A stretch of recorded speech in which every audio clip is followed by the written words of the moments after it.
E aí, meu torcedor, beleza? Tranquilo e calmo todo mundo aí? Vamos que vamos para mais um vídeo. Obrigado a todos que me acompanham.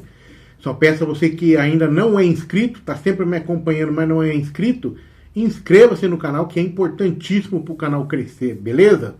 Vamos que vamos. Cara, começando aqui, sem muito churumelo, sobre um ranking divulgado pelo CIES, né?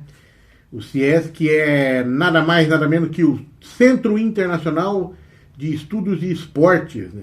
Ele publicou aí um novo estudo para determinar os atletas mais valiosos fora dos das cinco grandes ligas europeias, né? Espanha, Inglaterra, França, Alemanha e Itália, tá?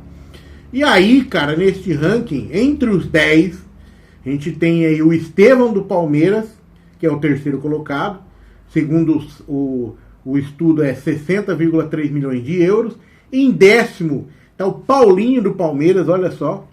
Está com 33,7 milhões de euros como valor. Então o Palmeiras pagou barato então nele, né? Pagou 18 mais 2 jogadores lá. E aqueles dois não vale tudo isso aí. Não vale 12 contas. Né? 15, não vale. Mas vamos que vamos. Tem o Igor Paixão ainda, que é brasileiro também, que é o nono, do Feyenoord da Holanda, 34,1 milhão. E tem Álvaro Carreiras do Benfica. E tem mais jogadores aqui. Tomás Araújo do Benfica. Então, assim, o primeiro é o cara do Porto de Portugal, que é o Samu Aguerroa, 68,6 milhões de euros.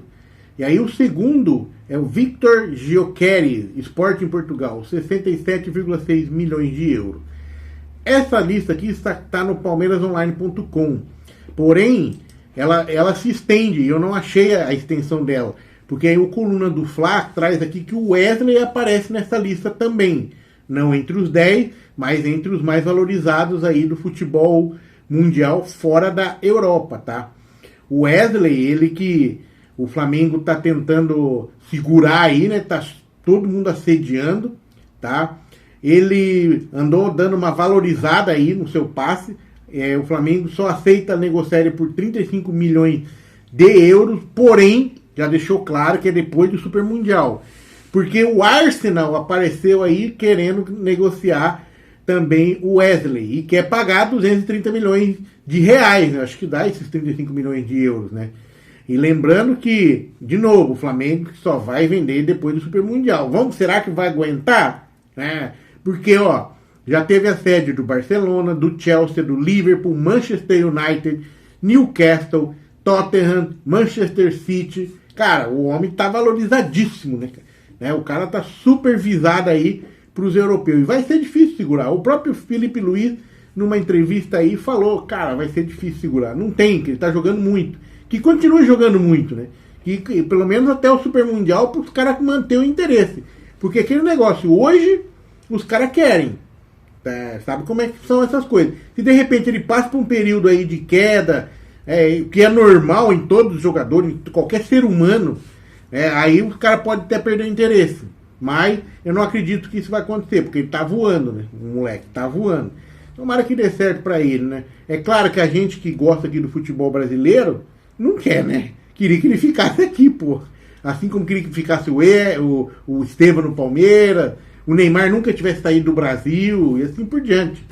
Fazer o quê? Mas a situação não é essa, né? E o sonho deles é ir embora e fazer o quê, cara? A gente só tem a lamentar por nós e ficar feliz por eles, né? Essa que é a verdade.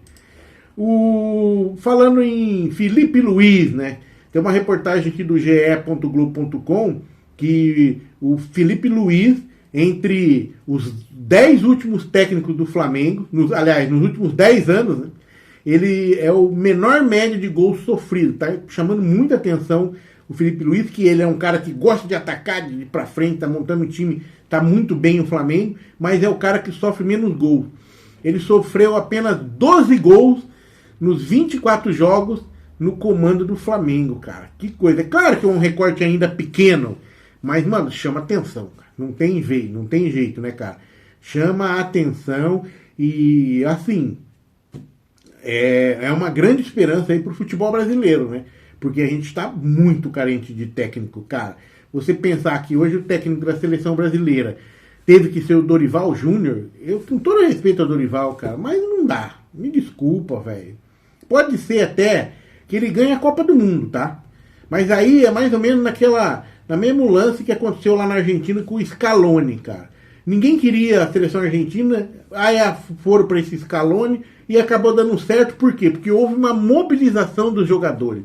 Então, se houver a mesma mobilização dos jogadores da seleção brasileira em torno do Dorival para ganhar, eu tenho certeza que ganha. Porque jogador, esses caras que estão fora, a gente tem. É só que ter vontade de jogar. Qualidade a gente tem. Então existe uma mobilização que tem que ser feita. Os caras têm que tomar as rédeas. Não fica esperando fazer só o que o Dorival manda. Os caras têm que interagir, ser proativo, assim como aconteceu na Argentina. Lá tinha o Messi, né? Mas aqui nós temos o Felipe o Vinícius Júnior, pô. Vai ter Estevão, vai ter o Hendrick, mais outros jogadores que tem aí, cara. Muito jogador bom aí. Porra, não é possível que os caras não se fechem. Tem um Rodrigo. Porra, mano. Pelo amor de Deus. O jogador tem que tomar iniciativa também, não ficar esperando só o técnico. Porque técnico no Brasil hoje não tem. E o Felipe Luiz é uma grande esperança, cara, pra isso, tá? E falar em seleção, tem a porra da data FIFA, né? Desculpa a palavra, mas, cara, eu não me conformo. Porque, assim, eu adoro a seleção brasileira. Gosto muito de ver a seleção brasileira. Claro que hoje a gente tá com raiva da seleção brasileira, porque os caras não estão nem aí pra seleção, não estão jogando nada. E, além disso, a data FIFA, que a CBF deveria segurar, né, parar tudo para ter a data FIFA e não prejudicar os grandes times, né, não faz. E aí a gente fica com raiva, né? Acaba ficando puto com a seleção brasileira. Porque o que acontece? No caso de Flamengo e Palmeiras, vão ter desfalques, né? Vão ter muitos desfalques. E aí, como é que faz? Na reta final aí de campeonatos estaduais. Ah, mas é estadual. Cara, mas no caso do Palmeiras mesmo, a gente tem que ganhar, cara. É o quarto, não vamos ser tetra. Então não tem valor? Tem muito valor. E aí, pô, é sacanagem. O time investe, paga altos salários, alta grana para esses jogadores, para ter esses jogadores, estrutura e tudo. Aí chega na reta final, onde vai, né, ser o principal, que é os títulos, os caras não têm um jogador à disposição. É ridículo, né? Na boa. Ah, ridículo. Portanto, a gente fica na esperança de que um dia essa situação mude, né? Não pode um troço desse, tá? Assim como não pode também, mudando de assunto, cara, essa situação do Thiago Maia é muito bizarra, né? Muito bizarra, até porque o que aconteceu, né? Para quem ainda não sabe, né? O Flamengo vendeu o Thiago Maia, 4 milhões e meio de euros, né? E o Inter não pagou. Só que o Inter tentou vender o Thiago Maia, repassando para o Santos, querendo receber uma grana a mais pelo Thiago Maia e não pagando o Flamengo, transferindo a dívida para o Santos. Só que o Santos não tem garantia nenhuma de que vai pagar o Thiago Maia. Aí o Flamengo travou a negociação. E o Inter reclamou, soltou uma nota, enchendo o saco e tal, né, falando que o Flamengo é muito duro, o Flamengo está sendo...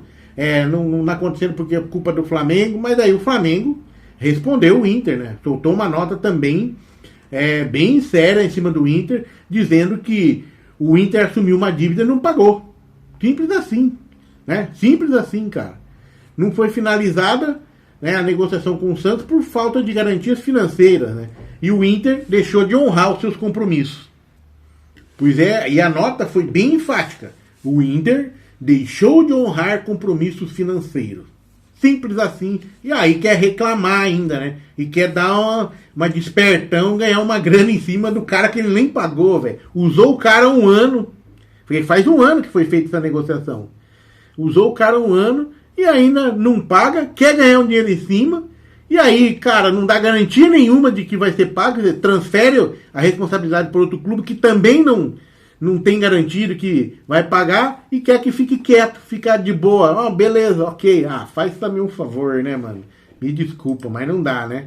Não dá mesmo, tá? É uma questão que está sendo muito falada aí, a questão da renovação do contrato com o Arrascaeta. E aí, falou-se em contrato vitalício, né? E o Mauro César, inconformado com isso, né? Mauro César é muito crítico. Muitas vezes ele passa do ponto, mas ele está inconformado com essa situação, que realmente é uma coisa que muito estranha, né? Aí ele falou, né? Nem Zico teve contrato vitalício no Flamengo. Por que o Arrascaeta vai ter? Simples assim. Diz ele que ele foi conversar com o pessoal do Flamengo e disse que não tem nada disso. Ó, em uma das conversas preliminares, chegou a falar sobre um contrato vitalício para o Arrascaeta. É algo que eu apurei. O Flamengo não tem a menor ideia do que seria. Até a morte, até parar de jogar, quem determina quando o cara para de jogar? O Zico poderia ter um contrato vitalício com o Flamengo, seria razoável, mas não tem sentido outro jogador ter contrato vitalício. Tá inconformado. E aí, apesar disso, ele deu uma paulada ainda no Arrasca, né? O fato é que o Arrascaeta tem uma participação que caiu muito em a sua idade, número de gols, fisicamente vira e mexe, não está bem, neste momento não está bem tecnicamente, uma piada, uma tentativa de renovação agora de um jogador com contrato até o ano que vem. Ei, Mauro César, sendo Mauro César, né, cara? Mas ele não deixa de ser as razões dele, né? Se o cara não tá bem, tá mal tecnicamente, tem caído de rendimento nos últimos tempos, porra, como é que você vai fazer um contrato vitalício? Complicado. Falando agora do Lucas Paquetá, hein? Segundo informações do Coluna do Fla, daqui 3 semanas vai ser aí o julgamento dele lá na Inglaterra. E o risco de ele ser banido do futebol é enorme, cara. Porque as provas contra ele, a denúncia é muito forte. As provas são muito contundentes, né? Os indícios são muito fortes. Não provas, né? Indícios. Eu não sei se os caras reuniram prova ou não, mas sei que vai ter esse julgamento aí, né, cara? Pra quem não sabe, teve aquele problema com 3 jogos, né? Que ele teria se envolvido aí em levar cartão amarelo. E muita gente da família dele e amigos da ilha que ele foi criado, né, na ilha de Paquetá, jogou no mesmo dia, na mesma hora, ganharam dinheiro. Sei que foi... Então, cara, ficou muito difícil para ele. Eu já falei aqui o que eu sempre acho, né? Nessas situações. O jogador tem família, geralmente, não é tão bem de vida. Aí a cobrança em cima dele para ele ajudar os familiares é enorme. Ele pode, de repente, combinar com um familiar. Faz tal coisa, tal dia e joga lá que eu vou levar um cartão amarelo, vamos supor. Isso é suposição, tá? Não tô falando que aconteceu isso. Mas é uma situação que poderia ter acontecido. Aí, de repente, o cara vai lá e abre a boca para todo mundo. E aí deu no que deu. Essa é o mais razoável que pode ter acontecido, tá? Mas, infelizmente, né? Imagina perder um jogador como esse na seleção brasileira, um bom jogador. Eu não acho ele um excepcional jogador, mas é um cara que joga na Europa, sabe como é que é, sabe tal. É um jogador de estilo moderno, né? E o Brasil precisa, né? Infelizmente... teve essa situação aí, pode ser banido do futebol. Vamos torcer para que não aconteça, né? A gente sabe que no Brasil também tivemos casos assim, foram julgados, os caras ficaram um ano afastados, tipo aquele Aleph Manga mesmo, que era do Coxa. Ficou um ano afastado, voltou e o Coxa não renovou depois o contrato com ele, né? Por motivos óbvios, né? Mas ele foi apresentado agora aqui em Santa Catarina, que eu não sei se é na Avaí ou no Figueirense, um time aqui de Santa Catarina. Lembrando que eu estou trabalhando em Blumenau, né? Morando em Blumenau aqui. Então eu vi na TV esse dia o Aleph Manga aí sendo apresentado aí. Então, né? Mas você vê, né? Então seria uma coisa muito forte, né? É que no Brasil geralmente as coisas sempre são mais brandas, né? Mas na Europa os caras quando pegam um tipo de coisa desse aí, os caras não perdoam não, cara. Não perdoa e não tem dó, né? Então nem aí, né? Fazer o que, né? Mudando de assunto, confirmado aí pelo Globo.com que o Pulgar aceitou a proposta do Flamengo e vai renovar por mais 3 anos. Então o Pulgar vai ficar no Flamengo, né, até final de 2028. Ele que tem contrato com o Flamengo até o fim de 2025. Jogador de 31 anos, super importante aí no esquema tático do Felipe Luiz. Felipe Luiz pediu, né, para que desse uma prioridade na negociação com o Pulgar. Pulgar que tinha rejeitado 3 já propostas do Flamengo e agora conseguiu o que queria, que é a valorização que ele estava pretendendo em relação aos principais titulares da equipe do Flamengo, né, cara? E o Felipe Luiz considera o Pulgar como peça fundamental ao estilo do jogo que ele está aplicando para o Flamengo. Então, Pulgar, né, mudou de ideia, com certeza teve uma boa valorização. Eu acho que o Felipe Luiz foi muito primordial nessa renovação com o Pulgar, com certeza, né? E lembrando que, cara, ele tinha falado, já tinha notícia de que ele não queria ir embora porque ele não estava muito bem no Brasil, não tinha gostado de jogar futebol brasileiro, que a coisa aqui era muito intensa. Ele acabou desmentindo quando ele estava de férias no Chile, né? E agora deu certo aí, vai ser renovado o contrato dele com o Flamengo com uma valorização salarial. Importante, né, manter esses caras aqui no Brasil, cara. Porra, o cara é bom de bola, de seleção, da chilena, mas é seleção também, seleção boa. Já foi campeão da Copa América, da Super Copa América, né? E ele, cara, é legal ter esses caras aqui, cara. É ruim quando você começa a perder jogador, ele só fica as tranqueiras aqui no Brasil, né, cara? Ainda bem que o Flamengo, o Palmeiras tem condição, né, de trazer jogadores assim pra nós, tá? Finalizando, vamos falar mais um pouco do José Botto. Tem uma coisa que ele falou que eu, cara, falei, será que a torcida do Flamengo concorda com isso, né, cara? Né? Ele que falou que o Flamengo é um time super dimensionado, né? Tipo assim, mas não super dimensionado pela parte negativamente, positivamente, né? Porque ele comparou com o Benfica, né? Que o Flamengo é 40 vezes maior que o Benfica. E o Benfica é o maior de Portugal, né? Aqui tudo que acontece é uma repercussão gigantesca. Ele está muito impressionado com isso, né? Ele falou também que o Flamengo lutaria por títulos em várias ligas da Europa, inclusive de Portugal. Essa é uma coisa que ele falou. Palmeiras também ele colocou, daí ele falou do gramado do Palmeiras, se o Palmeiras tinha que se acostumar a jogar no gramado, aí eu até falei, porra, não tem nada a ver, né? O Palmeiras foi campeão, joga melhor quando tá fora do Allianz, porra. Não é que agora é o gramado que o Palmeiras tá tendo vantagem. Eu não acredito nisso. Ele ainda falou também da loucura aí do calendário do Brasil e que por causa desse calendário maluco, às vezes ele vai ter que priorizar alguma competição, né? Que a vontade dele é ganhar todas, né? Mas quando tiver que escolher, qual que ele vai escolher? E aí ele falou que vai dar prioridade pro Brasileirão. Ele já tinha falado lá atrás, né? E agora ele reafirmou isso, cara. Imagina, entre Libertadores, Copa do Brasil eu até entendo, mas aí quer ganhar o Brasileirão, cara. Mas Copa do Brasil paga até mais que o Brasileirão, né? Se você olhar pela questão de valores que o clube ganha, a Copa do Brasil paga mais. Mas ele diz que quer o Brasileirão. Eu não sei se é o fato porque o Flamengo já faz alguns anos que não ganha. Mas, cara, eu vou falar a verdade, não dá pra jogar fora uma Libertadores e preferir um Brasileirão, cara. Não, pelo amor de Deus, cara. Ele, mano do céu, não entendi essa, cara. Mas, sei lá, né? Pra nós, eu, parmeirense, fico feliz com isso, né? Vai jogar o Brasileirão, deixa nós a Libertadores. Cara, queria uma Libertadores, ainda mais... que seria a quarta, né? Este ano, tanto de Palmeiras ganhar, quanto de Flamengo ganhar. Vários clubes têm 3, né, no Brasil. São Paulo, Grêmio, Palmeiras, Flamengo. Cara, quem ganhar este ano a Libertadores vai ser o único clube com mais títulos da Libertadores, né? Tipo, 4 títulos da Libertadores teria o Palmeiras, Flamengo, todo mundo. Então isso é importante. Pro torcedor, pelo menos né? Nós damos valor a isso, né? Que nem eu tava falando do Paulistão. Paulistão, Palmeiras, não é importante. Mas, cara, mas ganhar 4 Paulistão, ser o time que tem tetra campeonato paulista que ninguém tem, quem que não quer? É super importante. Pro torcedor Eu não sei pros caras dos clubes, né? E aquele negócio, né? Se você olhar bem dirigente, hoje, não é mais cara do clube. Não é o palmeirense que tá lá dirigindo o clube por amor, não, é uns profissionais, né? E isso é bom também, mas tem esse lado também, que o cara é muito frio na análise, né? Ele não tem aquela paixão do torcedor. E eu sempre falo que futebol é paixão, e tinha que unir os dois, né? O ideal você ter um dirigente que torce pro clube, que seja profissional, né? Geralmente hoje não, os dirigentes que estão nos clubes hoje, diretores de futebol, técnicos já não, eles torcem para outro clube, né?